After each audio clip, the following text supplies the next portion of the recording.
In the vast, unforgiving expanse of West Texas, where the wind whispers tales of bloodshed and survival, a single act of compassion can rewrite the destiny of nations.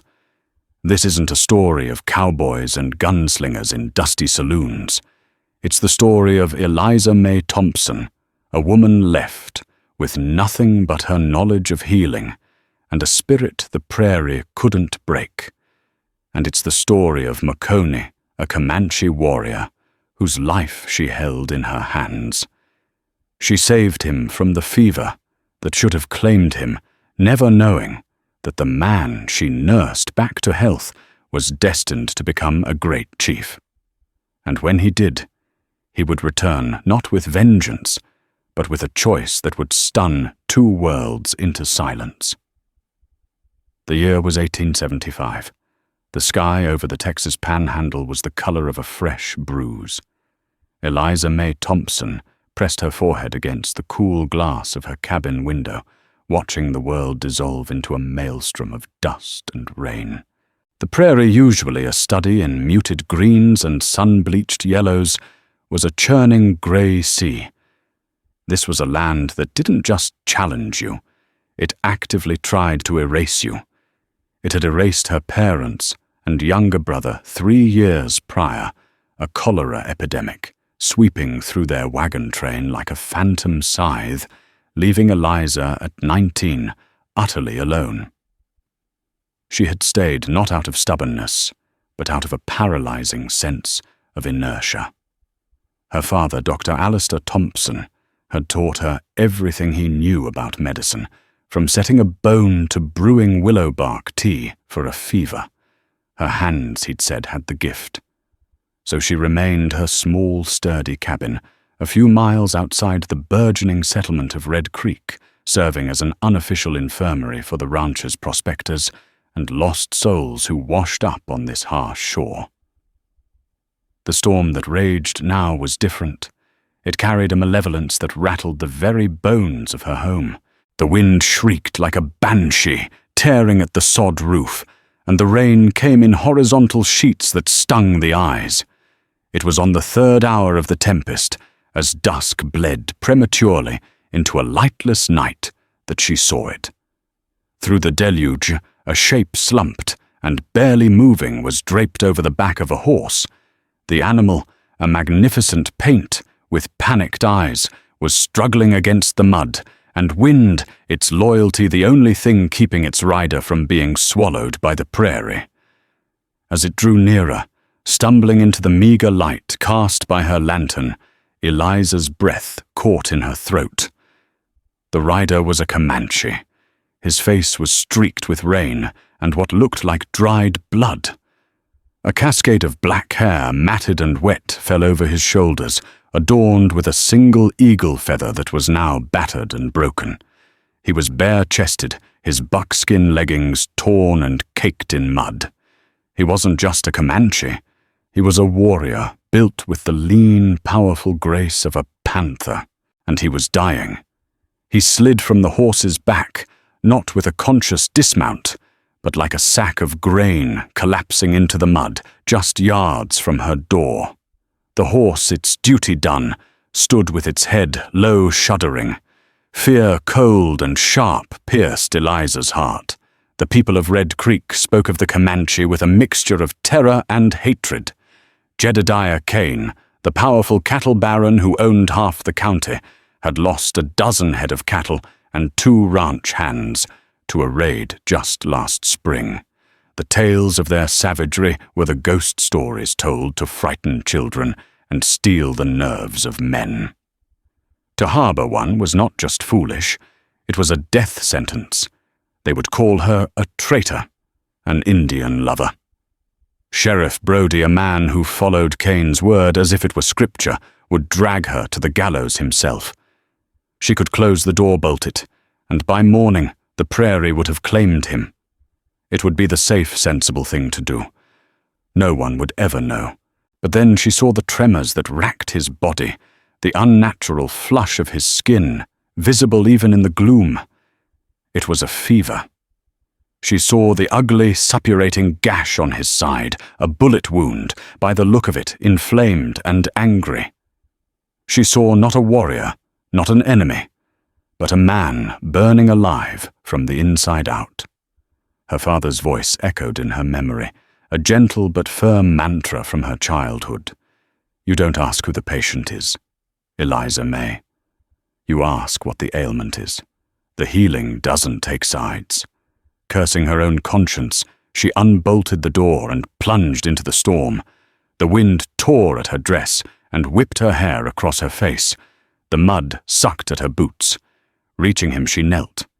He was unconscious, his breathing shallow and ragged. His skin was scorching to the touch. He was bigger than she'd realized, all solid muscle and bone. Getting him inside would be a Herculean task. She grabbed him under the arms, her fingers digging into his slick skin, and pulled. He was a dead weight. Grunting with exertion, she dragged him inch by agonizing inch across the muddy yard and over the threshold of her cabin. His body left a muddy, bloody trail on her clean-swept floorboards.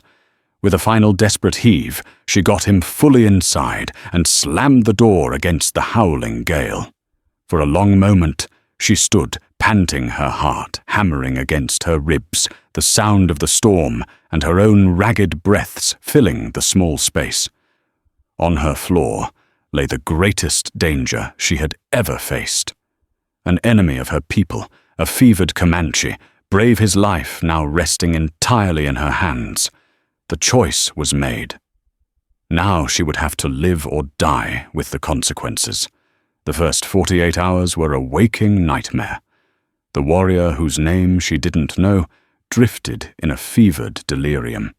He cried out in a tongue she couldn't understand his words, sharp and guttural, filled with visions of battle and spirits. Eliza worked tirelessly, her small cabin transformed into a crucible of healing. She stripped him of his wet buckskins, an act that felt both clinical and alarmingly intimate, and washed the grime and blood from his body. His skin was a canvas of old battles, a pale, jagged scar across his ribs, the puckered mark of an old arrow wound on his shoulder.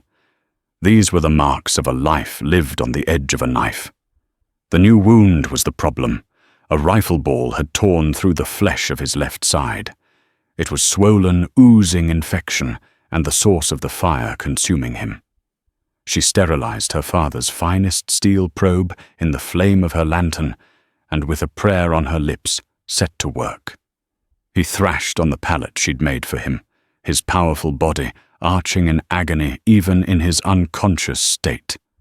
Eliza, using every ounce of her strength, held him down with one arm, while her other hand deftly and quickly cleaned the wound, removing fragments of cloth and dirt. She packed it with a poultice of yarrow and mashed comfrey root, her movements sure and practiced. Day and night blurred. She forced sips of willow bark tea between his cracked lips to fight the fever, and cool water to stave off dehydration.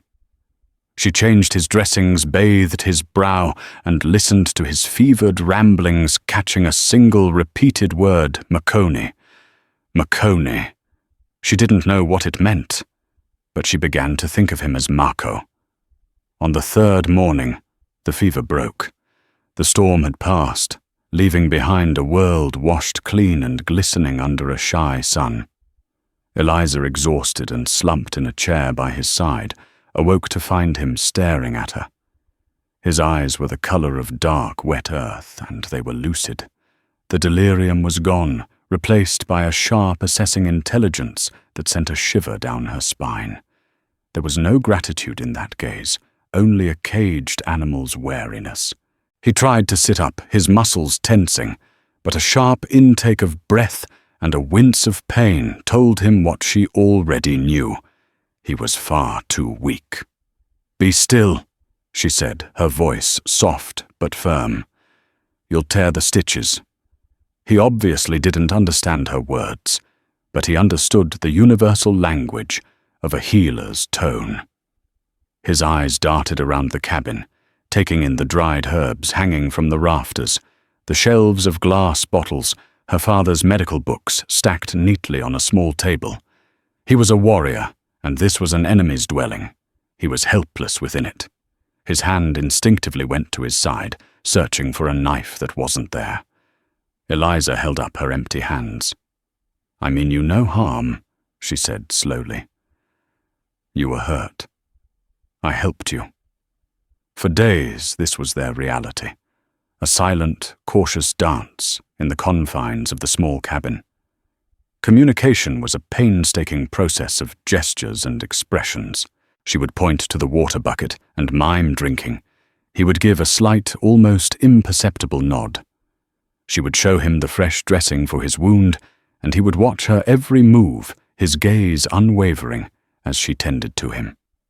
She learned things about him in that silence. He had a warrior's fierce pride, hating his own weakness. When he was finally able to sit up on his own, the look of triumph on his face was profound. She learned he was patient, capable of sitting perfectly still for an hour, watching the way the light shifted across the floor, his senses seemingly attuned to a world beyond her own. He in turn learned of her. He watched her grind herbs with a mortar and pestle. He watched her knead dough for bread, her hands dusted with flour. He saw that she lived alone, that she was self-sufficient and unafraid of hard work. One afternoon, he pointed to the locket she always wore around her neck. Eliza opened it, showing him the tiny faded portraits of her parents. His expression softened for the first time, a flicker of understanding of shared loss passing between them. The tension began to melt, replaced by a fragile, unspoken trust. He started to help in small ways. He would use his knife, which she had cleaned, and returned to him to expertly carve a loose handle for one of her tools. One evening, he pointed to a constellation through her window and traced a shape in the air, speaking its name, in his language, Wapaha. The spear. The day he first stood on his own, the cabin suddenly felt much smaller. His presence was immense, a raw, natural power that the wooden walls seemed barely able to contain. He walked to the door and looked out at the vast prairie, his home. Eliza felt a pang of something she couldn't name, a strange mix of relief and sorrow. He will be leaving soon. Their fragile peace was shattered by the sound of approaching hoofbeats. Panic seized Eliza. "Inside, quickly!" she hissed, pushing him away from the door. Mako understood immediately. His expression hardened, and he moved with a predator's silence to the darkest corner of the cabin, melting into the shadows. Eliza smoothed her apron, took a deep, steadying breath, and opened the door just as Jedediah Kane reined in his black stallion. Kane was a man carved from the harsh Texas landscape himself, tall and broad-shouldered, with a weathered face and eyes as pale and cold as a winter sky. He was the undisputed king of Red Creek. "Miss Thompson," he said, his voice a low drawl that was more command than greeting. He tipped his hat, but the gesture held no real respect. "Heard the storm treated you rough." "I managed Mr. Kane," Eliza replied, her heart pounding against her ribs. She stood squarely in the doorway, blocking his view. Kane's eyes roamed over her cabin, a flicker of suspicion in his gaze. "Sheriff Brody and I are riding the line. Some of my stock went missing in the storm, and we're tracking a Comanche raiding party. They hit a supply wagon over on the Double Mountain Fork. One of them was shot, leaving a blood trail heading this way." Eliza's blood ran cold. She prayed he couldn't hear the frantic beating of her heart. "I've seen nothing but rain and mud for 3 days, sir." Kane leaned forward in his saddle, his eyes narrowing. "You live a long way out, ma'am. A lone woman. It pays to be careful. The Comanche are vipers. You see one, you don't offer it tea. You crush its head.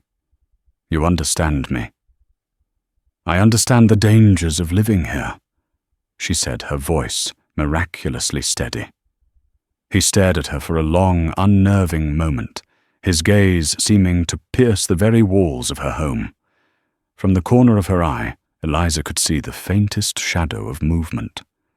Kane's eyes flickered towards it. For a heart-stopping second, she was sure they were discovered. But then he grunted, seemingly satisfied. "See that you do," he said, pulling on his reins. "If you see anything, you send word to Red Creek. We're offering a bounty." He wheeled his horse around and rode off, leaving Eliza, trembling her back, slick with cold sweat. She closed the door, her knees weak with relief. From the shadows Marco emerged. He had heard. He had understood the tone, the threat, the name Comanche. He looked from her to the direction Kane had ridden, and then his dark eyes met hers. The fragile truce was over. The outside world had come crashing in. The encounter with Jedediah Kane changed the atmosphere in the cabin. The unspoken trust was now overlaid with a shared secret, a mutual danger that bound them closer than any common language could. Mako's recovery accelerated, driven by a new urgency. He knew he was a liability to her, a walking death sentence for the woman who had saved his life.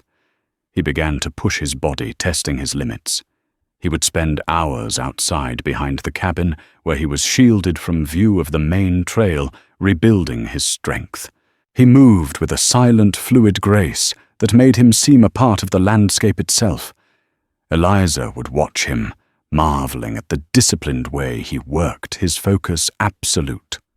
One afternoon, she came out to find he had repaired the section of her fence that had been damaged in the storm, using strips of his own torn buckskin to lash the posts together with incredible strength. It was a silent act of gratitude, a payment on a debt he could not voice. Their final evening together was quiet. A cool front had moved in, and a small fire crackled in the hearth, casting dancing shadows on the walls. Marco sat sharpening his knife on a whetstone, the rhythmic scrape of steel on stone the only sound. Eliza was mending a tear in her dress, her needle moving in and out of the fabric, but her mind was elsewhere. He was ready. The wound was a clean, healing scar. His strength had returned. There was no reason for him to stay. She should have been relieved. The constant fear of discovery had worn her nerves raw, but the thought of the cabin returning to its empty silence filled her with a profound ache. He finished sharpening his knife and looked at her, his dark eyes catching the firelight. He held the knife out, not as a threat, but handle first. It was a gesture of immense trust. Then he touched his own chest over his heart and said his name clearly, not in a delirious whisper, but with pride. Makoni. Eliza felt her own heart skip a beat. She pointed to herself. Eliza. Eliza. He repeated the sound of her name on his lips, foreign and yet strangely intimate. He then reached out his calloused fingers, gently touching the locket at her throat. He looked at her, a question in his eyes. Understanding, she took a small piece of charcoal from the hearth and a piece of scrap leather. With deft strokes, he began to draw. He drew a circle of tippies, a river, a herd of horses. His people. He drew a figure of an older man with a distinctive headdress, a chief, his father. Then he drew himself, riding hunting, and he drew a snake, Jedediah Kane. He drew the attack, the gunshot, the long, stumbling ride in the storm. Finally, he drew her cabin, and a figure with long hair and healing hands. Her. He had told her his story. Before dawn, he was ready to leave. He stood at the door, a silhouette against the pale pre-dawn light. He was dressed in his now mended leggings. Eliza had also sewn his torn shirt, a gesture he had watched with quiet intensity. She handed him a small pouch filled with dried meat, and a full canteen of water. He took them, his fingers brushing against hers. The contact sent a jolt through her. He held her gaze for a long moment, and in his eyes she saw a conflict of emotions, gratitude, respect, and a deep, soul-wrenching regret for the danger he had brought to her door. He then did something that stunned her. He reached up and, with a quick, decisive movement, untied a small, intricately beaded leather band from his own hair. It was a simple object, but she knew it held significance. He pressed it into her hand, his fingers closing hers around it. It was a promise, a token, a memory. Then, without a word, he turned and slipped out of the door. He moved toward his paint horse, which Eliza had kept hidden and fed in a small ravine behind the cabin. He swung onto its back with effortless grace, and with one last look back at her small, lonely home, he rode away, melting into the vast, indifferent prairie as the sun began to crest the horizon. Eliza stood in the doorway, the cool morning air on her face, the beaded band clutched in her hand. The silence he left behind was heavier and more profound than she could ever have imagined. The reprieve, however, was short-lived. A week later, Sheriff Brody and 2 of Kane's men rode up to her cabin. This time they didn't bother with pleasantries. "Miss Thompson," Brody said, his voice hard as iron. "We're here on Mr. Kane's authority. We have reason to believe you've been consorting with the enemy." "That's a ridiculous accusation." "Sheriff," Eliza said, her stomach twisting into a knot. One of Kane's men, a weaselly man named Pike, dismounted and pushed past her into the cabin. He sniffed the air like a hound. "Smells like smoke and secrets in here." He began to rummage through her belongings, tossing her books aside, kicking over a stool. "What do you think you're doing?" Eliza cried, outraged. Pike ignored her. His eyes lit up as he spotted something on the floor near the hearth, half hidden under the edge of a rug. It was a single, dark bead, identical to the ones on the band Maconey had given her. It must have fallen off. He picked it up, holding it between his grimy fingers. "Well, well, Sheriff. What have we here?" He held it up to the light. "Comanche beadwork. Fancy that." Sheriff Brody's face hardened into a mask of cold fury. "So it's true. You harbored him. The one we were tracking. You patched up a savage so he could go on and kill more of our own. He was a wounded man," Eliza protested, her voice shaking. "My father taught me to heal." "Your father is dead," Brody sneered, "and his teachings have no place here. This is Texas, not some fancy Boston parlor. You're a traitor, Eliza Thompson." Pike suddenly grabbed her arm, his grip like a vice. He snatched the beaded band which she had tied to her wrist, hidden under her sleeve. "And here's the matching piece. A gift from your savage lover. Is it?" The accusation hung in the air, ugly and venomous. Fear, sharp and suffocating, closed in on Eliza. She looked at the faces of the men, hard, unforgiving, and filled with a righteous hatred. She was no longer just the town healer. She was an outcast, an enemy, and she knew with chilling certainty that her life in Red Creek was over, one way or another. The journey back to his people was a trial of spirit and flesh. Maconey pushed himself and his horse, relentlessly fueled by a potent mixture of duty and a gnawing unease about the woman he had left behind. The prairie was no longer just his home. It was a map of his memories of her. A patch of yellow wildflowers reminded him of the herbs she ground for his wound. The call of a hawk reminded him of the fierce independence in her eyes. The name Eliza was a constant soft echo in his mind. He arrived at the winter camp of his Noconi band, nestled in the protective embrace of Palo Duro Canyon, to a somber mood. His father, Chief White Spear, was fading. The old chief's body was frail, but his eyes were still sharp, and they lit up with pride and relief upon seeing his son alive. "My son," The chief rasped his voice, thin as dry leaves. "The spirits have returned you to us." Makoni recounted the story of the ambush by the white soldiers, his injury, and his long ride. But when he spoke of the solitary cabin and the white woman with healing hands, he chose his words carefully. He spoke of her as a spirit woman, a mysterious figure who had appeared in the storm and fought the fever demon that had claimed him. He knew the truth would be too dangerous both for her memory and for his own standing, but not everyone was convinced. Chaitan, a powerful warrior whose name meant Falcon, watched Makoni with unveiled suspicion. Chaitan was ambitious and fiercely traditional. He saw any interaction with the white settlers, the Tejanos, as a corrupting influence. "A spirit woman," Chaitan scoffed during a council meeting. "Or a white devil who has put a spell on you, Makoni. You were gone for many weeks. You return with a clean scar that should have been a death wound and strange talk. The Tejanos poison everything they touch. We should be driving them from our lands, not accepting their magic." Makoni met his rival's gaze. "My strength has returned. My loyalty to the people is unquestioned. It is the wisdom of the spirits, not the poison of the whites, that saved me. We need wisdom now." Chaitan, not just blind hatred. The buffalo are disappearing.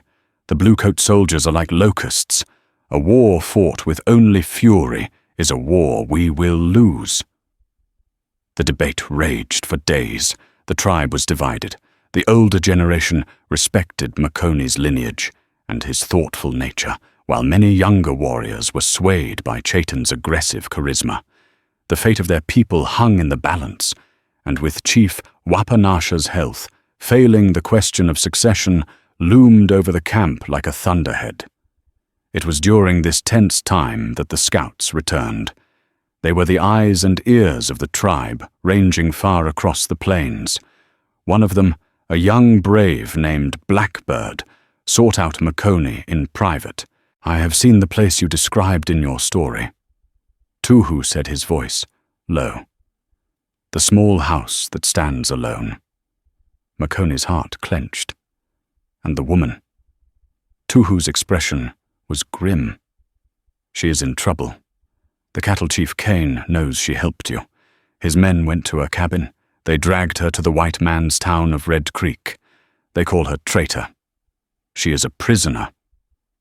The words struck Makoni like a physical blow. Eliza. A prisoner. Because of him. The debt he thought he had begun to repay had instead compounded, placing her in mortal danger. He had not brought her safety by leaving. He had only delayed her doom. Guilt and a cold, protective fury washed over him. He had to do something. But what to ride into Red Creek would be suicide, and it would provoke a war his people were not prepared to fight. He was not yet chief. To openly advocate for rescuing a white woman would be political suicide, handing leadership directly to Chaitan and validating all his accusations. That night, Makoni climbed to a high bluff overlooking the canyon. The stars were brilliant in the cold, clear air. He sought guidance from the spirits from the memory of his ancestors. He thought of Eliza's hands, so gentle, yet so strong, as they cleaned his wound. He thought of her courage standing up to a man like Cain. She had shown him a different kind of strength, not the strength of a warrior's arm, but the strength of a healer's heart. He had seen in her not an enemy, but a person of honor. Chaitan believed the only way to survive was to become harder, more merciless, to fight the white man's fire, with an even greater fire of his own. But Makoni, remembering the quiet compassion in Eliza's cabin, began to see a different path. Survival was not just about fighting. It was about understanding. It was about knowing when to fight and when to build. He had seen a bridge between their two worlds in her small cabin. A fragile, impossible bridge, but a bridge nonetheless. His duty was to his people. But his honor, his very soul, was tied to the fate of Eliza Thompson. He descended from the bluff, his resolve hardened.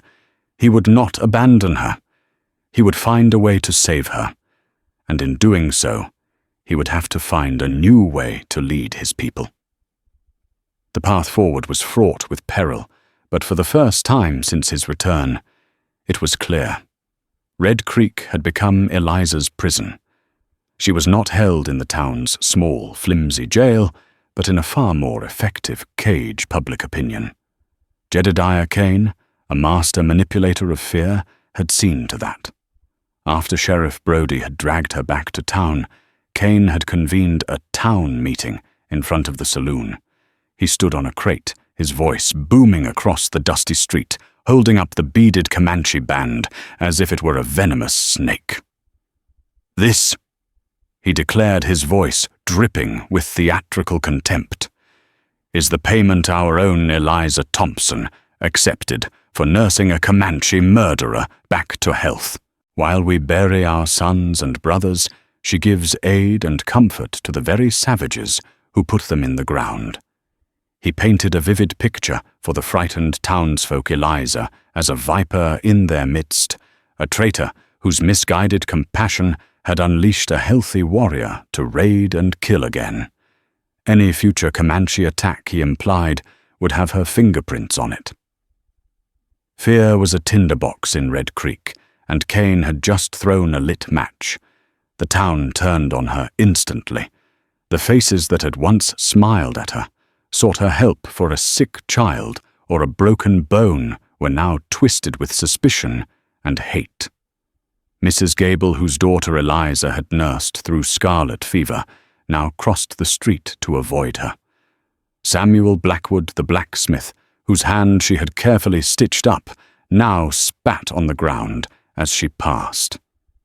She was confined to her cabin with 2 of Kane's ranch hands posted outside day and night. They weren't there for her protection, they were her guards. She was a pariah living on the meager supplies they allowed her. Her world shrunk to 4 wooden walls. The loneliness was a physical weight, heavier and more oppressive than it had ever been when she was truly alone.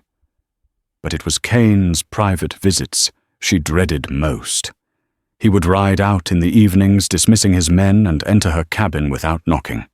He would sit at her small table, his sheer physical presence dominating the space, and talk to her in his low, menacing drawl. "You're a puzzle, Eliza May," he said one evening, swirling a bit of whiskey in a tin cup. "Educated, a doctor's daughter. You could have had a good life here. You could have married well. I might have even taken an interest in myself." He gave her a chilling smile. "But you chose to throw it all away for a filthy savage." "I did what I thought was right," she said, her voice quiet but unwavering. She refused to let him see her fear. "Right," he chuckled, a harsh, grating sound. "There is no right out here. There is only survival. And the Comanche are a threat to our survival. It's us or them, a simple biological imperative. You see, I'm not just clearing land for cattle. I am building a civilization. And civilization cannot be built on weakness. Your compassion, it is a weakness." It was during one of these visits that she finally understood the true depth of his hatred. "My first wife, Eleanor," he said, his voice suddenly losing its swagger and turning flat and cold. "And our boy, little Daniel. They were traveling by wagon to meet me at Fort Griffin. A small party of Nokonis hit them. They found Eleanor later. Daniel was only 6 years old. They took him. Whether he's dead or living as one of them, I'll never know. To me, it's the same thing." He looked at her, then his pale eyes burning with a zealot's fire. "So don't you talk to me about a wounded man. Every single one of them is a monster who deserves nothing but a bullet. I am going to wipe them from this land. I am going to burn their camps, salt their earth, and erase their memory from the world. And you, Eliza, are going to help me." Eliza stared at him, horrified. "What are you talking about?" "The brave you saved," Cain said, leaning forward, his voice a conspiratorial whisper. "He will feel a debt to you. He will be sentimental. When I make my move on their winter camp, he will come for you, and you will be the bait in my trap." The cold, calculated cruelty of his plan stole her breath. He wasn't just punishing her, he was using her. He was twisting her act of mercy into a weapon of annihilation. He saw her not as a person, but as a tool, a piece on his bloody chessboard. She thought of Makoni. She pictured his proud face, his intelligent eyes. She had saved his life, and in doing so, she had potentially doomed him and his entire people. The weight of that unintended consequence was crushing. Cain saw the despair on her face and smiled.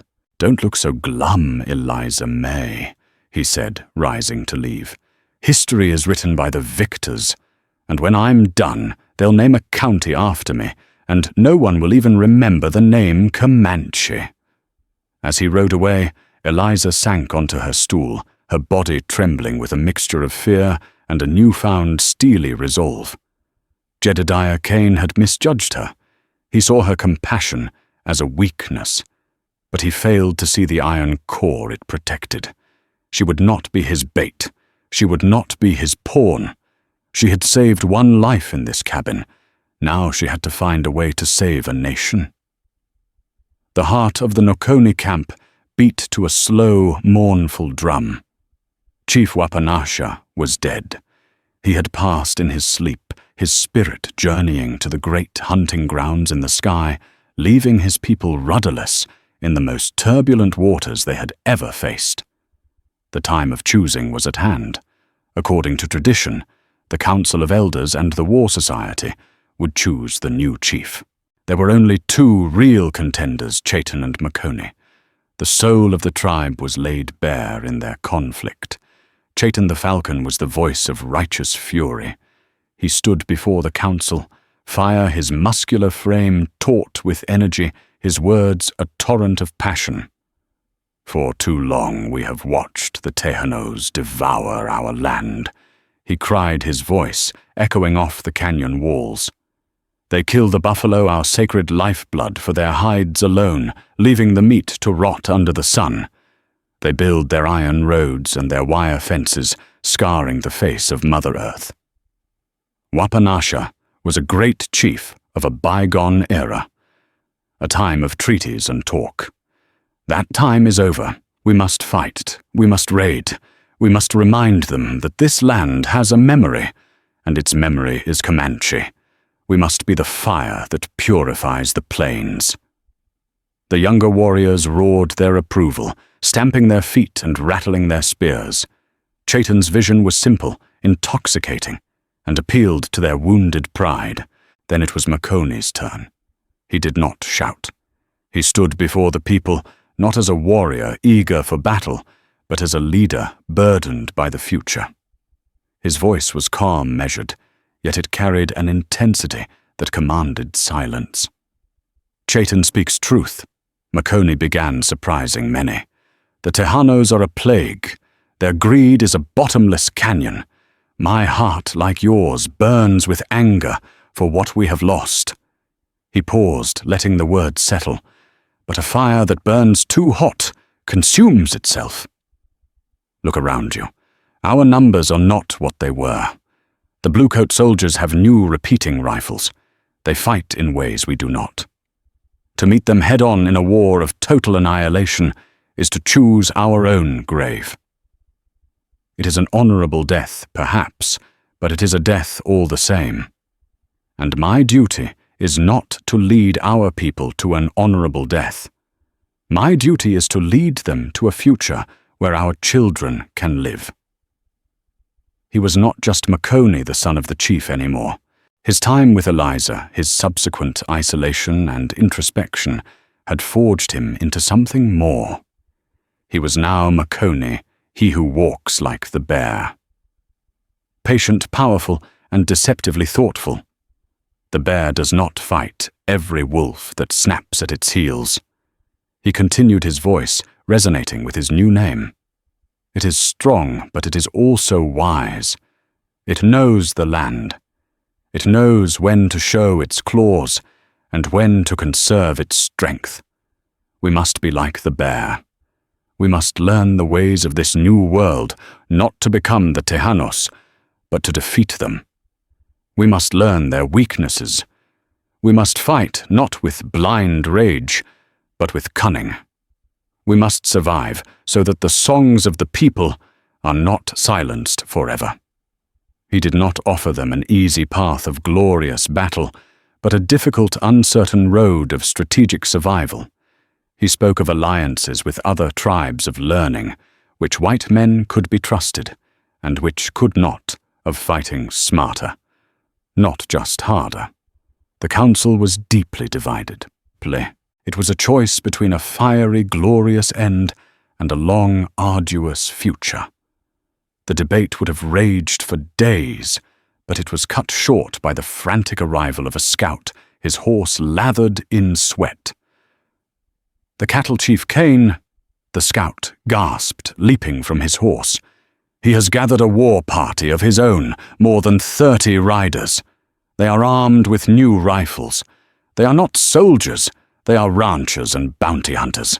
They rode for the canyon. They come to wipe us out. A wave of shock and fury rippled through the camp. The threat was no longer theoretical. It was thundering toward them. In that moment of crisis, all eyes turned to the two contenders. Chayton immediately began shouting orders.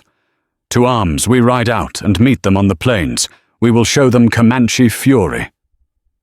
But Maconie held up a hand, and his calm authority cut through the rising panic. "No, that is what he wants, to draw us out of the canyon into the open ground where their long-range rifles will cut us to pieces before we can even get close. We will not fight his battle. We will fight ours." He turned to the elders. "The canyon is our fortress. There are 3 paths down. He will expect us to defend them all, spreading our warriors thin. But we will not. We will let him enter. We will draw him into the heart of our home, into the narrow passes where his numbers mean nothing, and a rifle is no match for a warrior with a lance and a deep knowledge of the terrain.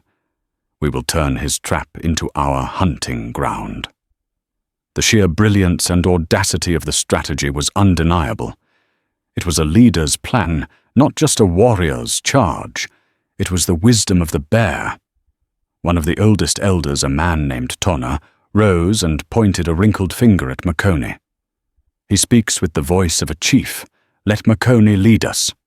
A murmur of assent went through the crowd.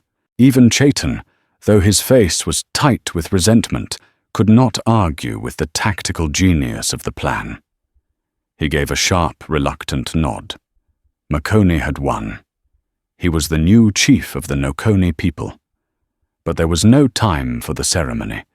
His first act as chief would not be to receive honors, but to lead his people in a desperate battle for their very existence.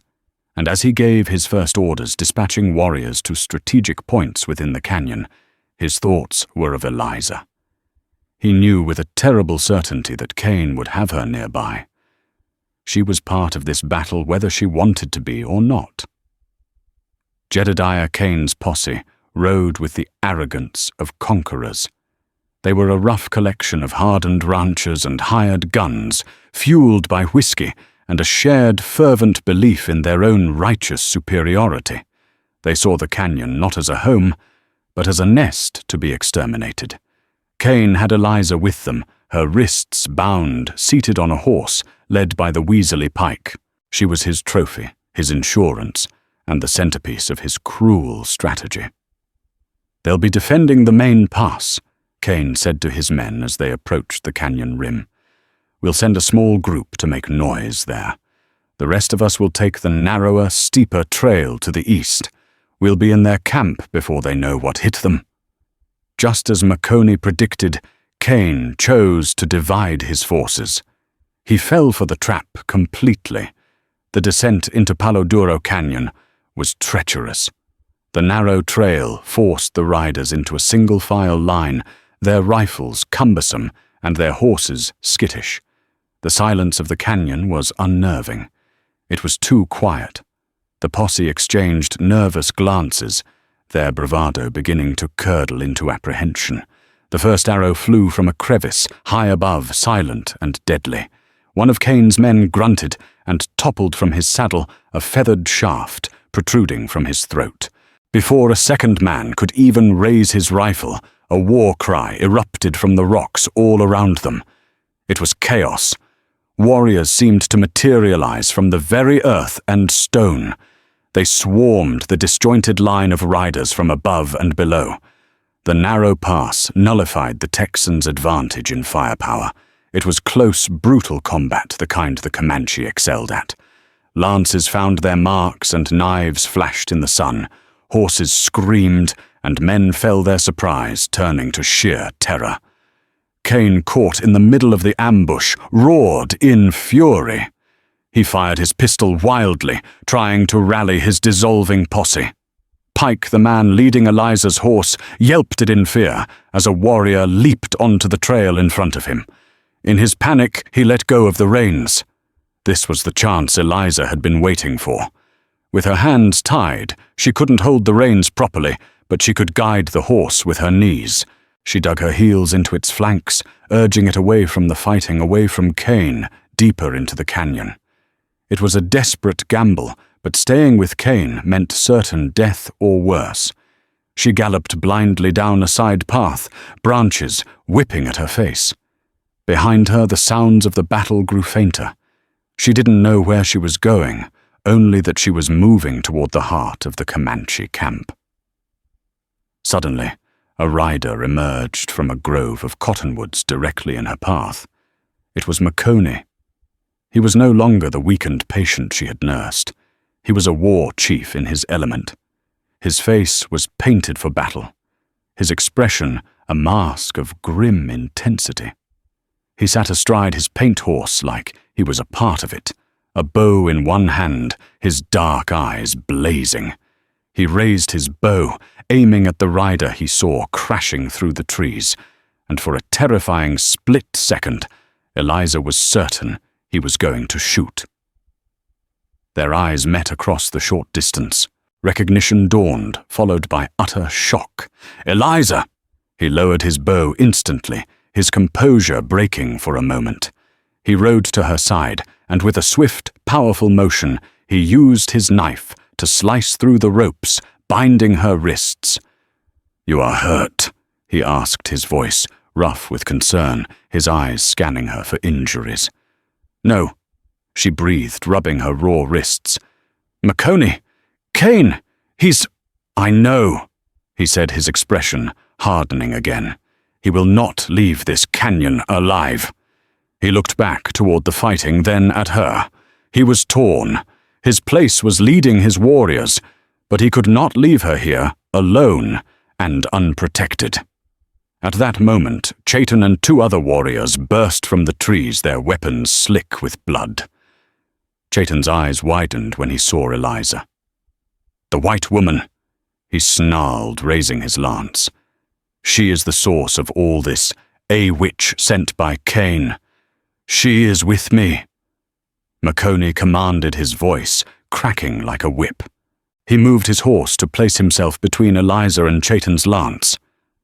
"She is a prisoner of Cain, not his ally. She is under my protection." The challenge hung in the air, a confrontation of leadership, as fierce as the battle raging nearby. Chayton stared, his chest heaving, but he saw the unyielding fire in his new chief's eyes. Reluctantly, he lowered his weapon. "The fighting is almost done," Maconey said, his authority absolute. "Cain is trapped. Take her to the center of the village. Keep her safe. That is my command." Chayton hesitated, then gave a curt nod and gestured for Eliza to follow him, before wheeling his horse and riding back into the fray. Makoni gave Eliza one last look, a universe of unspoken words passing between them before he too disappeared back toward the battle. By the time the sun began to set, casting long, bloody shadows across the canyon floor, the battle was over. Kane's posse had been decimated. The survivors, including a wounded and captured Jedediah Kane, were rounded up, disarmed, and herded into the center of the village. The Comanche had won a total devastating victory. The entire Nokoni band gathered. The warriors, flushed with victory, stood beside the grim-faced prisoners. The women and children watched from the edges, their faces a mixture of relief and grief for their own few losses. In the center of it all stood their new chief Makoni, and beside him, to the astonishment of everyone, stood Eliza May Thompson. Makoni began to speak, his voice carrying over the silent crowd. He spoke in his native tongue, but his meaning was clear in his tone and gestures. He spoke of the victory of defending their homes, of the bravery of his warriors. He gestured to the captured Kane, his voice dripping with contempt for the man who had come to slaughter them. Then he turned to Eliza. The entire village held its breath. What was this? Would he kill her now, a final sacrifice to cleanse their land of the white man's stain? Chayton watched his hand on his knife, his face a mask of anticipation. Makoni looked at Eliza, and his expression softened. He spoke again, his voice now quiet, intimate, yet resonant enough for all to hear. He told his people the full truth. He told them this was the woman who had found him dying in the storm. He described how she had fought the fever demon, how she had mended his flesh, how she had shown him compassion when her own people would have shown him only a gun. He told them she had done this, knowing it could mean her own death. He declared that her healing spirit was a strength as great as any warrior's arm. He said that their old ways of endless war were leading them to extinction. He said that the future required a new kind of courage, the courage to see the person, not just the enemy. Then, before the shocked eyes of his people and the terrified Texan prisoners, Makoni, the newly made war chief of the Nokoni, reached out and took Eliza May Thompson's hand. He held it up high for all to see. It was not a gesture of capture. It was not a gesture of pity. It was a gesture of union, an unbreakable public declaration. He was not just saving her, he was choosing her. He was taking her hand, not in the privacy of a cabin, but before his people, under the eyes of their spirits and their enemies. He was binding his future and the future of his tribe to this woman from another world. A stunned silence fell over the canyon. In that moment, Makoni had not just won a battle, he had shattered the foundations of two worlds, and from the pieces he was beginning to build something terrifying, dangerous, and entirely new. And so the legend was born, not of a simple romance, but of a profound and radical choice made in the crucible of war. Makoni did not simply take a wife. He forged an alliance, a bridge of understanding, in a land defined by hatred. Their story was not an easy one. They faced suspicion from his people and relentless animosity from hers. Yet together, they navigated the treacherous path toward a fragile peace, proving that even in the blood-soaked soil of the Old West, the most powerful force isn't hatred or fear, but the courageous, world-changing act of seeing humanity in another. Their legacy wasn't one of conquest, but of connection, a testament to the idea that the future is not built by walls, but by the hands we dare to hold. If this story of courage, conflict, and connection in the American West resonated with you, please take a moment to support our channel. Hit that like button, share this video with someone who loves a powerful story, and most importantly, subscribe and ring the bell. We have so many more lost legends and forgotten histories to share with you, and we don't want you to miss a single one. Thank you for listening.